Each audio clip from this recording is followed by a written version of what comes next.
Social মিডিয়ায় কিছু অভিযোগ হয়েছে, থানায় অভিযোগ হয়েছে সোশ্যাল মিডিয়ার মাধ্যমে। না অশান্ত ব্যাপার দাদা, আপনি ক্যামেরা আমাদের ক্যামেরা রেডি? হ্যাঁ। তো সেই অভিযোগ ভিত্তিতে কী বলবেন? এটা সম্পূর্ণ ভিত্তিহীন এবং মিথ্যাচার। রাজনৈতিক এবং দলকে মানে এটা কালিমালিপ্ত করার জন্যে এই নোংরামি চক্রান্ত চলছে। আমি সম্পূর্ণ নির্দোষ। আর যে এই ধরনের নোংরামি করছে তার কঠোর শাস্তি আমি দাবি করছি প্রশাসনের কাছে। এই মানুষগুলো 2024-25-25-এ আমি যখন ডেকেছিলাম তখন এরা আসেনি, কারণ হয়তো সেই সময় পার্টি করেছিল, কিন্তু বর্তমানে 21-এর পর থেকে এরা একদম মানচিত্রের বাইরে চলে যায়। আমি বরাবর ডাকাকালীন এরা আসেনি এবং আমাকে অ্যাভয়েড করে চলে, কারণ এরা জানতো, এরা মনে ভাবতো যে ভারতীয় জনতা পার্টি পশ্চিমবঙ্গে আসবে না, ওরা টিএমসির সঙ্গে দলবদ্ধ হয়ে কাজ করবে এবং টিএমসির থেকে সুযোগ সুবিধা নেবে, এই ওদের মনোভাব ছিল। তাই জন্যে আমি ডাকাকালীন ওরা আসে না, প্রায় ডাকি আমি, কারণ পুরনো নতুন সবাইকে নিয়েই ভারতীয় জনতা পার্টি। তাই আমি আহ্বান জানা সত্ত্বেও ওরা আসেনি। আর যখন 4 তারিখের পরে ক্ষমতা আসার পরে এনারা গায়ে রং মেখে নামাবলি দিয়ে এরা ঘুরে বেড়ায় এবং প্রত্যেকটা জায়গায় কিভাবে আমাদেরকে হ্যাকেল করার চেষ্টা করে, বদনাম দেওয়ার চেষ্টা করে। আমার একটা দায়িত্ব আছে, সেই দায়িত্বে যাতে আমি সরে যাই এই ব্যবস্থাই করার চক্রান্ত চালাচ্ছে। 2026-এ আগে যখন ডাক্তারবাবু তরুণাদব টিকিট পান, তখন আমরা যেভাবে সংগঠন চালিয়েছি ওনাকে জেতানোর জন্যে, বজবজি একটা যেখানে খুব ভয়ানক অবস্থা, যেরকম চিত্রগঞ্জের মতো জায়গা, ওখানে আমরা স্টেজ করে প্রোগ্রাম করেছি। রিলায়েন্স মোড়, ওইখানে আমরা স্টেজ করে প্রোগ্রাম করেছি। আর আমাদের প্লাস্টার মোড়, ওখানে প্রোগ্রাম করেছি।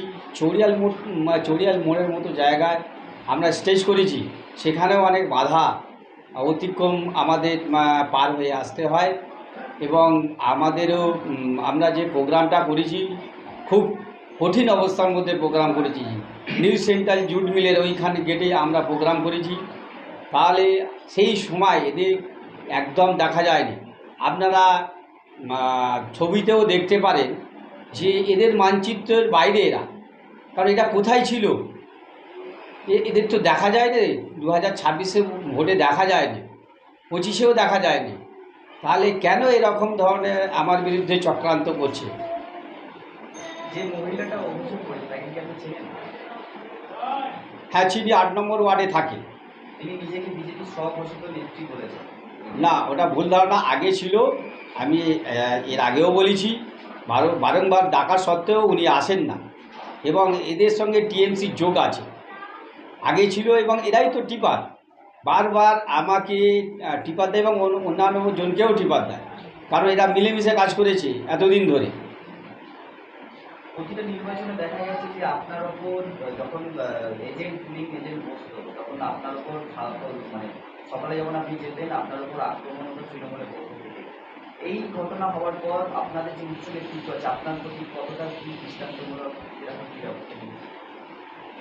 আমি আজকে 2021-এর পরে যখন আমরা জোর কদমে বাইরে বিভিন্ন জায়গায় প্রোগ্রাম যেতাম এবং এখান থেকে চড়িয়াল মোড় থেকে বাস ছাড়তাম বিভিন্ন প্রোগ্রামে বাইরে, তখন থেকেই আমাকে এরা তুলে নিয়ে যাওয়ার জন্য চেষ্টা করে টিএমসির হারমাত বাহিনী। কীভাবে আমার মধ্যে ভয় ছিল, কারণ সেই ভয় অতিক্রম করে আমাকে কাজ করতে হয়েছে, কারণ আমি একটা দায়িত্বের মধ্যে আছি। এই দায়িত্ব পালন করা আমার কর্তব্য। আমাকে জেলা নেতৃত্ব আমাকে দায়িত্ব দিয়েছে, আর সম্পূর্ণরূপে জেলা আমার পাশে আছে এবং সাধারণ মানুষ আমার পাশে আছে।